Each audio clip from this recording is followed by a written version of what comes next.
Well, let's talk about Ibrahim Traore. He's just 37, a military captain and currently Africa's youngest president.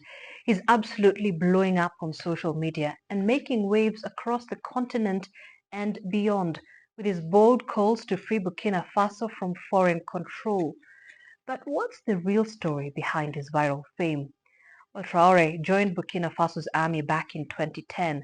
Fast forward to September 2022, he led a coup that ousted the previous military leader, and at just 34, he became the country's interim president, promising to tackle two major issues. One, insecurity, and second, foreign influence. His rise from an unknown military officer to a national icon has been nothing short of spectacular. While Traore's strong anti-colonial stance has people comparing him to revolutionary hero Thomas Sankara.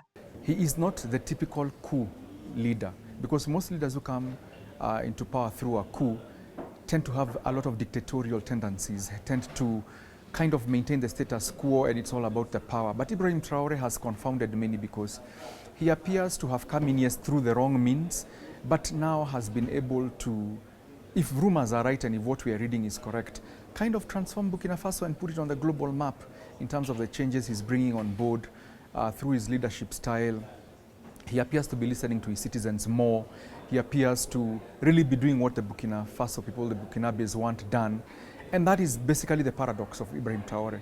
Traore kicked French troops out of Burkina Faso, started causing up to Russia instead, and pushed for reforms like building a national gold refinery so the country's wealth stays at home, as he says. Well, most recently, Traore was personally invited by President Putin to attend Russia's Victory Day parade, marking 80 years since defeating Nazism. Now, while in Moscow, he was asking for Russian drones, technology, and education support. He's even claimed that terrorism is actually a Western tool to control Africa, which has definitely raised some eyebrows internationally. But it's not all smooth sailing for Traore.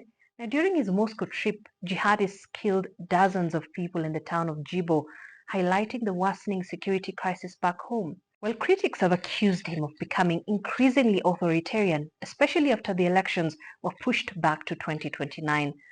But while some see him as a liberator, others see a dictator in the making. He is moving towards Asia and especially Russia because he has been shunned by the West, and he has put up a very heavy anti-colonial purge against the French. So he is rebelling against the French. He is not naive to he realizes that you cannot be an island. You cannot fight the West.